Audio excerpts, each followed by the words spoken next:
for the Social Justice and Community Organizing Masters of Arts program. And this work I will be turning into a publishable article. And it centers around my experience working with a non-governmental, nonprofit marine conservation organization in the Philippines, in which I was in the position of being a research intern. And so just a brief overview of this session. I'm just going to give you an introduction, a short colonial timeline of the Philippines, which is relevant to this presentation, some critiques for mainstream conservation approaches that have come up within the last 40 years, and some theory around current international conservation trends, as well as the case study that I have to bring to you all. So my name is Jen. Thanks for coming. I just recently graduated from the I got a Bachelor's of Arts in Environmental Studies at Prescott College also. And I identify as being Filipino American. So my mom is from the Philippines, and my familial roots go back to the southern island of Mindanao. That's me. So the Philippines is a country that's made up of over 7,000 islands. It's located near the equator in the Pacific Ocean. And because of how many islands it has one of the longest coastlines in the world. And it has a high level of marine and terrestrial biodiversity.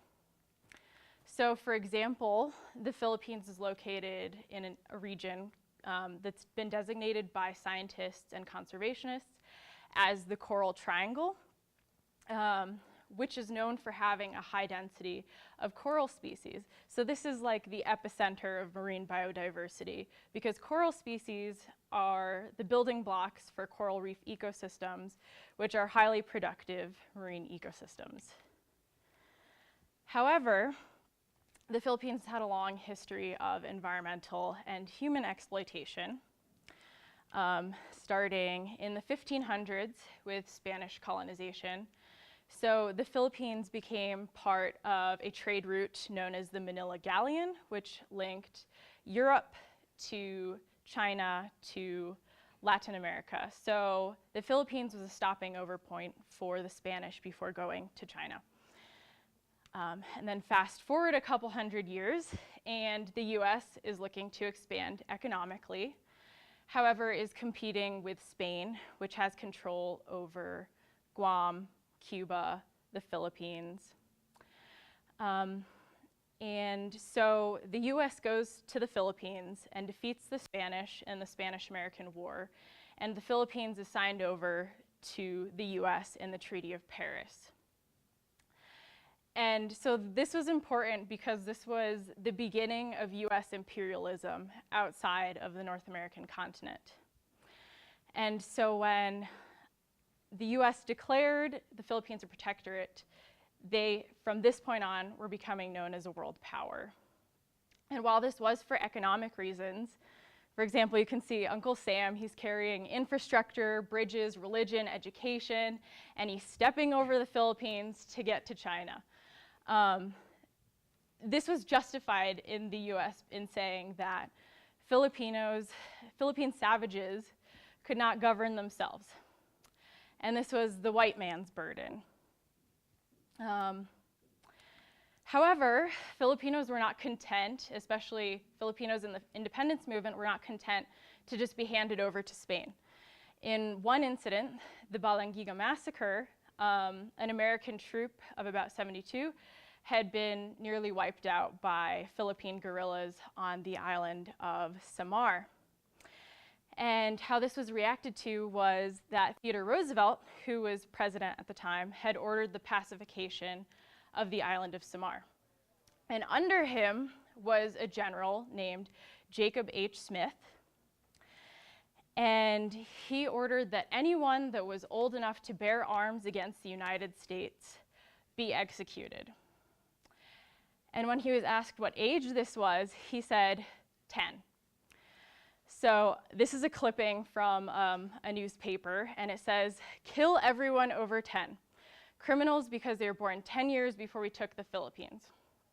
It's estimated that anywhere from between 2,500 Filipinos to 50,000 were executed. And he's quoted as saying, "I want no prisoners. I wish you to kill and burn. The more you kill and burn, the better it will please me. The interior of Samar must be made a howling wilderness." And so I just want to think about this for a second. The idea of creating a wilderness through execution of people, through clearing out genocide of Filipino people. And then at the same time that this is happening in the Philippines, Yosemite National Park is being established in the US. And this is one of the first national parks, not the first. And it's significant because this is the first model of exclusionary conservation, or as anthropologist Dan Brockington terms, fortress conservation, which inherently suggests the absence of people. Because what was happening before and during and after its establishment was eviction and extermination of indigenous Miwok people. And so, take a step back. Wilderness is being created in the Philippines through extermination, and then around the same time in the US in a less publicized, similar way. And Theodore Roosevelt, who was president during the Philippine-American War, and he talked a lot about civilizing Philippine savages, he promoted the establishment of more parks to follow this example. And so fast forward, and there are over 100,000 protected areas worldwide. Many, but not all, following a model of exclusionary conservation. And so in thinking about this, we have US imperialism that's linked to a land approach. And so from this historical juncture between US imperialism and wilderness creation, I postulate that conservation efforts cannot be effective and socially just without developing sensitivity to social, political, global, and historical contexts, and prioritizing the needs, well-being, and integrity of people that are living in an area that's slated for conservation. And from this relationship between imperialism imperialism and wilderness creation comes this relationship that's between conservation and indigenous peoples. And this has been critiqued for the last 40 years internationally. For example, one person who makes a critique about this is Mark Dowie. He's an environmental journalist, and he wrote the book, Conservation Refugees, The 100-Year Conflict Between Global Conservation and Native Peoples. And he was speaking to the displacement of millions of indigenous people worldwide due to protected areas. And what he wrote is, the point at issue is not the exact number of people who have lost their homeland to conservation. It is that conservation refugees, however defined, exist in large numbers on every continent but Antarctica, and by most accounts live far more difficult lives than they once did, banished from lands they thrived on, often for thousands of years, in ways that even some of the conservationists who looked aside while evictions took place have since admitted were sustainable. And so this is just one example of an international critique about this relationship that has developed. Other people have critiqued conservation in looking at their own societies. And I think that these dynamics can help to inform what's going on in other societies, such as the Philippines. So two people are John Mabaria and Mordecai Ogata, who wrote about Kenyan mainstream conservation. And they were looking at it, the significance of it as a continuation of a colonial project, which began with British moving native Kenyans off their land in order to establish hunting reserves. And so they pose that the same dynamics of racialization, of exclusion, of exploitation of resources for profit is still ongoing within mainstream Kenyan conservation. And they write that the crisis of conservation is not what we think it is. They say most of what we hear about is poaching, the need to curtail wildlife crime, the need to bring poachers and their ilk to book, and related objectives. Poaching is undeniably part of the problem, but to the honest observer, it is a minor part. The most important part of the crisis, and arguably the driver of all human dimensions to the crisis, is the alienation of local people from wildlife conservation. And so this is an example of national critiques for conservation. There have been other influential factors that have influenced the pathways or the way that conservation has manifested. One is the UN Draft Declaration on the Rights of Indigenous Peoples, which wrote, "Indigenous peoples shall not be forcibly removed from their lands or territories. No relocation shall occur without the free and informed consent of the indigenous peoples concerned, and after agreement on just and fair compensation, and where possible, the option to return." So in this meeting, not only was exploitation of resources industry identified as an antagonist to indigenous cultures, but so was conservation. And after this moment, this was 2004, major international organizations, conservation organizations, put out their own declarations of support. So this was like the Nature Conservancy, the Worldwide Fund for Nature, the International Union on the Conservation of Nature. Yeah, and so from these like critiques about fortress conservation as being anti-people and being anti-indigenous people, we see a rise in what's called neoliberal conservation. So what is neoliberalism? This is a definition that I think is one of the more simpler definitions. Neoliberalism is a free market economic philosophy that favors deregulation of markets and industries, the diminution of taxes and tariffs, and the privatization of government functions, passing them over to private business. So free market values, deregulating corporations so that they can go where they want, send their products where they want, and privatizing what should be government functions, such as education. And so this economic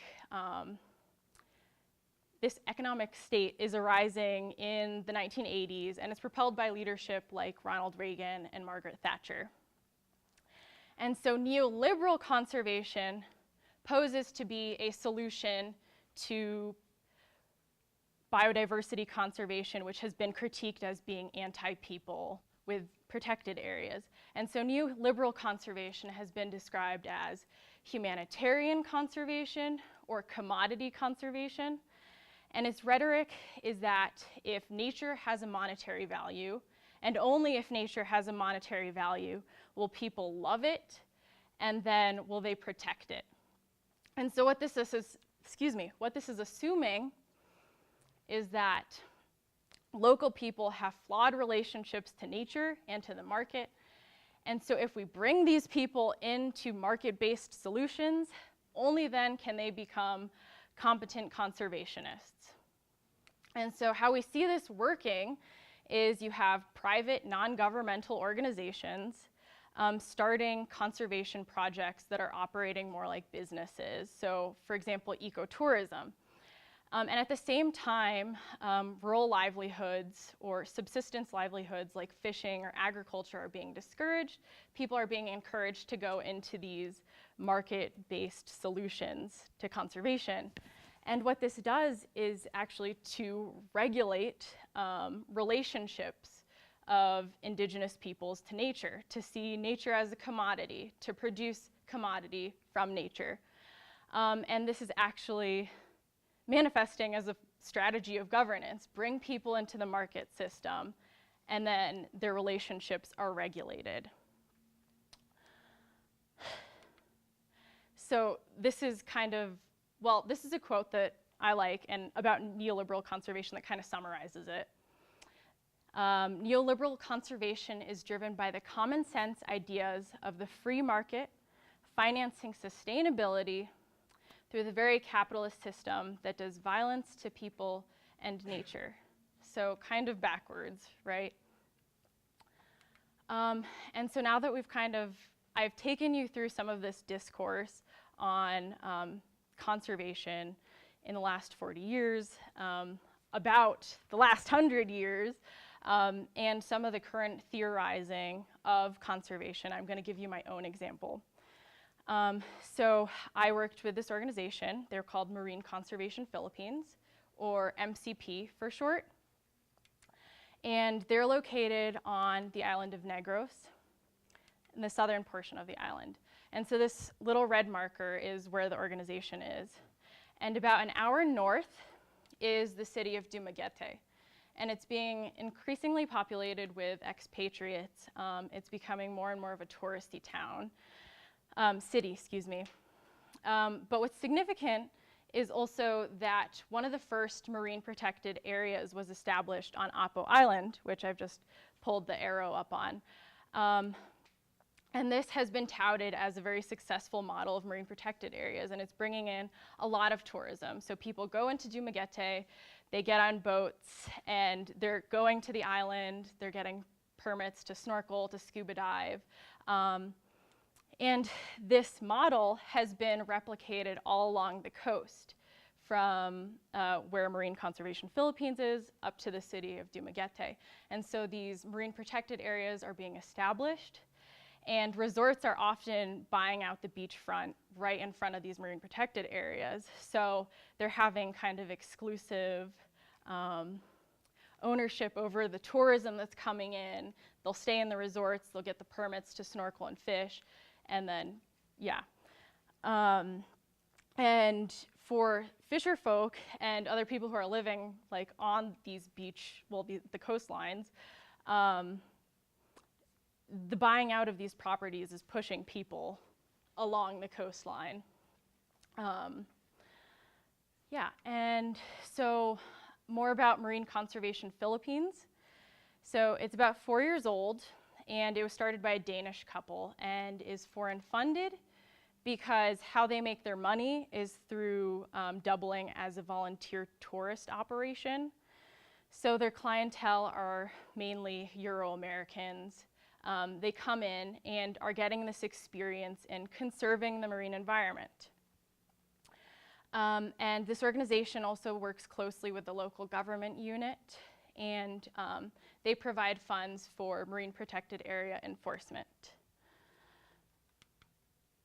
So I'll just pick out a couple sentences from their mission statement to sort of give you an idea of what they're about. So our mission is to spread knowledge, implement solutions, and help try to change the current situation before it is too late. So a little bit of urgency there. We dream of fishing being conducted in an ecologically sound way, ensuring both the livelihood of local communities and ensuring adequate fish stocks for the next generations. So it's a little bit vague as they don't really say how they do it, but some of their projects include grade school marine ecology education. Their marine protected area program is big. So they have the volunteers come in and they teach them how to dive, and these volunteers take data on these marine protected areas. And then on their Sunday, they'll do a fun dive to these protected areas. They also do beach cleanups and mangrove planting. They spend a lot of time training and entertaining the volunteers.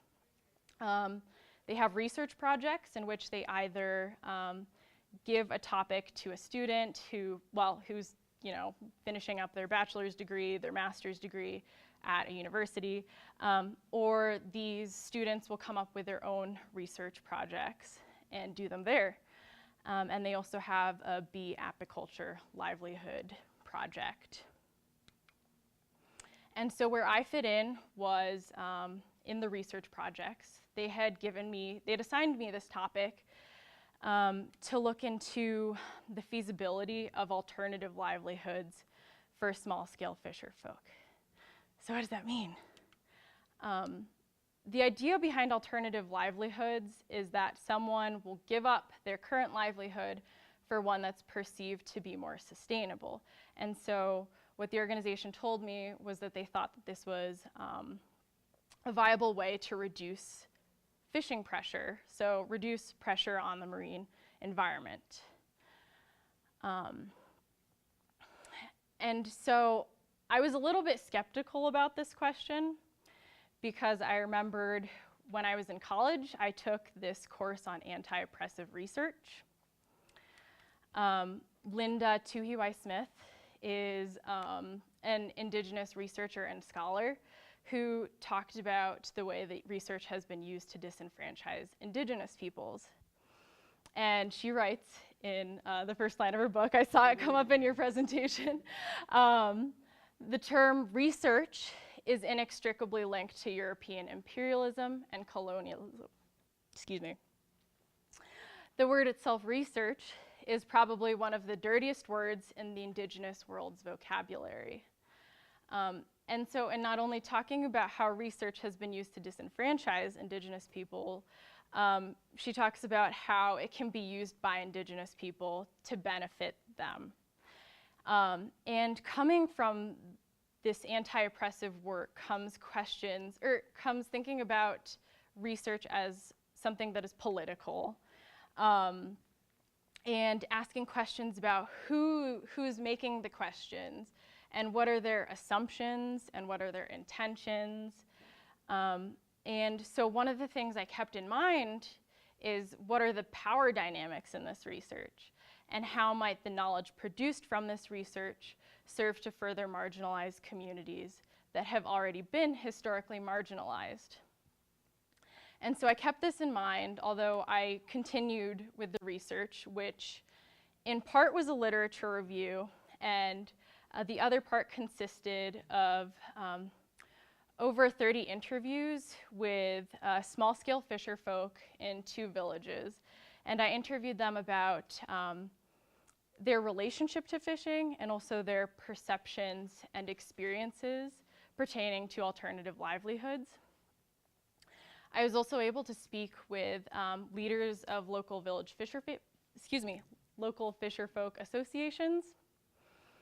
And some of the things that stood out to me were hearing about the struggles of fishing as it was related to commercial fishing or threats of like pollution or the changing seasons, so climate change.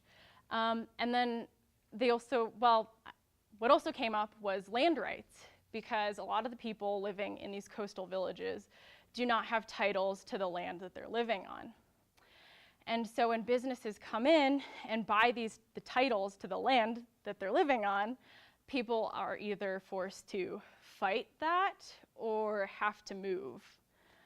And so during this research, I was actually struck because I perceived what I thought was a red flag.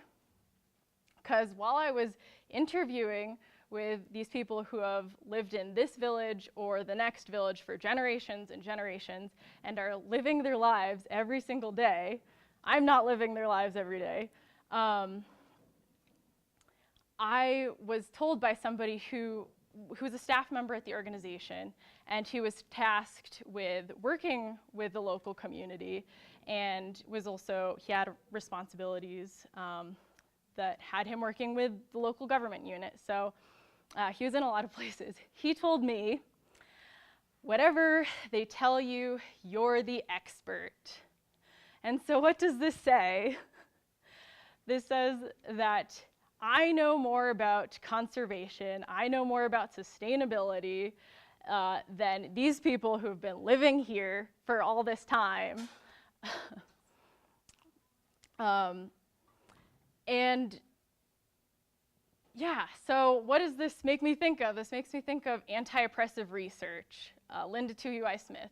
This makes me think of European colonialism and shades of Teddy Roosevelt. And it got worse. So yeah, lots of red flags. So following this lens of anti-oppressive research that begs to ask who's asking the question, and what are the intentions of the people asking this question. I found an article that was published by an intern who came before me, whom I suspected had something to do with this question that I was given. And so before I talk about the study, one really important piece of legislation is the Philippine Fisheries Code of 1998, which gives small-scale fishers exclusive access of marine resources, of coastal resources up to 15 kilometers. So it makes it illegal for commercial vessels to come within that point. It's giving them territorial rights. And so this intern was trying to find out the sustainability of small-scale fisherfolk within villages surrounding the organization. And based on, so this person did extensive interviews and asked about what types of fishing gear was used, how often they were fishing, how many people in the village were fishing, and whether, if they knew about like other people entering marine protected areas to fish. And what they found was that the people in these villages were fishing sustainably. However, oh, this is exhausting. The issue was that commercial fleets that were owned by local politicians were entering these exclusive territorial zones and taking fish, taking marine resources out at night.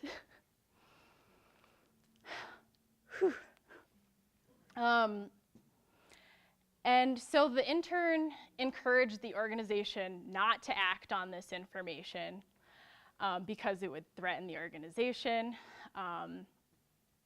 and instead suggested that the organization try to reduce pressure on the marine environment by taking small-scale fisherfolk out of the water with alternative livelihoods, which are usually market-based. So a lot of, in my literature review of alternative livelihoods, most of the livelihoods that were suggested were market-based, like what does the market want, like seaweed or basket weaving, or commodities. And so how does this relate to what I was talking about before, the discourse and the theory around international mainstream conservation? So the intern is given foremost legitimacy, which, I mean, they were probably there for 4 months. And this suggests that there's a flawed relationship between the local peoples and their environment. They're also protecting the interests of the organization as a business, and also commercial interests, even though they're fishing illegally. And by suggesting alternative livelihoods is seeking to control the relationships that people are having with the environment. And by taking people out of the water, these people who have a right to be there, is skirting around what's actually causing the greater environmental impact, which is industry. And so in conclusion, I just want to go back to what I posed earlier, which is that I believe that conservation efforts can't be effective or socially just without considering these contexts that are historical, political, global, social, and by valuing the needs and well-being and integrity of people living in an area over industry. So, I mean, there are organizations that declare their support for indigenous peoples, yet are taking large donations from extractive industries. So, valuing these people's needs over industry. And that's all I have. And I just want to acknowledge Mary Poole for being very encouraging and supporting until this point. And two of the leaders of the Village Fisherfolk Associations that I spent a lot of time with, Salvador Oyog and Gigi El Yoren, the Riegner family, as they've been supportive during my master's program, and my friends, who some of you have listened to me rehearse this. Thank you all. And that's it, yeah.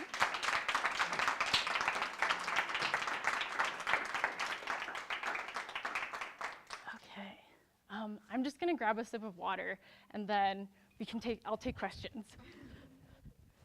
Oh my gosh.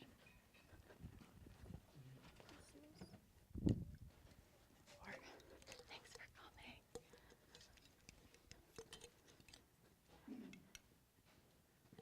Okay, I'm ready if anybody has any questions. Yes. Whether the local people who are being displaced, are they aware of the nighttime fishing of the politicians? I mean, so they're fully aware of this. Are they not speaking out against this? Or I mean, well, they are. Although, because these like fleets are owned by politicians, you know, there's the possibility of retaliation. They could very easily lose their homes. But yeah, when in the interviews of this previous intern and interviews that I had, people were very aware of commercial fishing. Yeah. and are there no reporters and people who have enough courage to expose this? Local papers? So I'm not sure about how much this has been like, I don't know if it had been published or like people were reporting it, but those local politicians have a lot of power. And also, when I was talking to people who had worked for the Bantai Daga, which is like the Marine Protected Area Enforcement, they told me about how, you know, they didn't have enough like power to approach commercial vessels that were coming into marine, like protected areas, because a lot of the people on those vessels were armed and they don't have anything, and they have to call like the local government unit to come help enforce, which, I mean, reporting to the local government unit where, you know, politicians are already have their fingers in the pot, yeah, won't do anything. Yeah.